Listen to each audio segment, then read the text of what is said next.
안녕하세요. 노알람 이덕준 노무사입니다. 안타깝게도 중대재해처벌법 시행이 된 이후에도 중대재해가 줄지 않고 발생하고 있습니다. 이렇게 발생한 중대산업재해가 사업주 또는 경영책임자의 안전 및 보건 확보 의무 미이행으로 인해서 발생했다고 판단되는 경우에는 엄중한 처벌이 이루어질 것으로 예상이 됩니다. 따라서 회사는 1차적으로 안전 및 보건 확보 의무를 이행하는 것에 집중하셔야 할 것입니다. 오늘은 중대재해처벌법상 사업주 또는 경영책임자의 안전 및 보건 확보 의무의 일환으로서 안전 및 보건 업무에 관한 가장 핵심이라 할 수 있는 안전보건 전담 조직 구성에 관한 내용을 자세히 알아보는 시간을 갖도록 하겠습니다.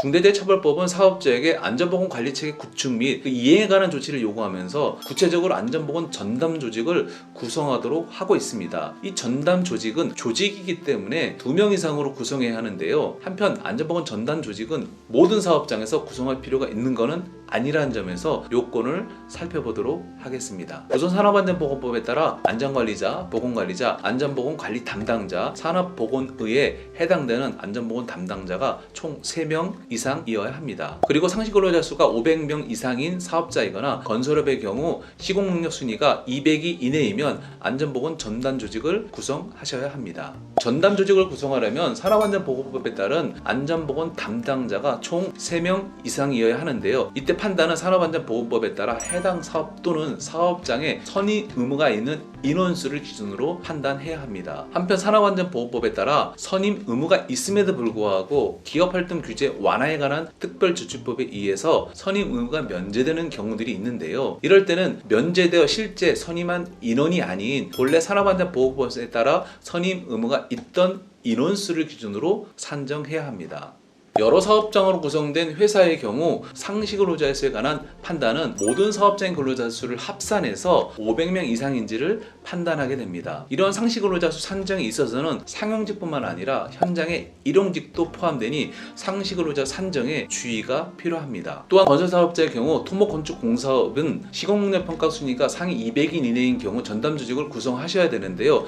시공능력 평가 순위가 공시된 연도에 다음 연도 1월 1일까지 구성하셔야 합니다. 안전보건 전담 조직은 중대재해처벌법에 따라 사업 또는 사업장에 요구되는 다양한 안전보건 확보 의무에 관한 업무를 총괄 관리하셔야 됩니다. 중처법에서 요구하는 반기 1회 이행 점검의 핵심 부서가 되며 다양한 유관 부서의 협조를 이끌어내는 조정 업무를 수행하기도 합니다. 한편 전담 조직의 업무와 관련해서 유의할 점이 있는데요.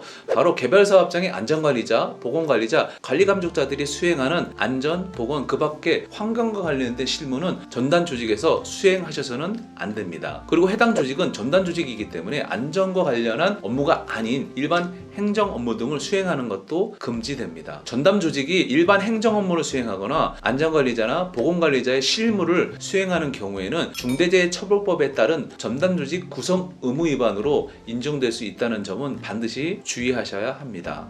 사업장에서 근로자가 사망했을 때 그 사망의 원인이 안전보건 전담 조직이 제대로 가동되지 않아서 발생된 사망사고를 한다 하면은 사업주 또는 경영 책임자 등은 1년 이상의 징역 또는 10억 원 이하의 벌금에 처하게 됩니다. 그리고 이 경우 징역과 벌금형은 병가될 수 있는데요. 더불어 법인에 대해서는 양벌 규정으로 50억 이하의 벌금형이 부과될 수 있습니다. 중대재해처벌법이 엄중한 형사처벌로 산업현장에 위협이 되고 있기 때문에 반드시 조직 구성 의무를 점검하시고 의무 이행을 하는 것이 필요합니다.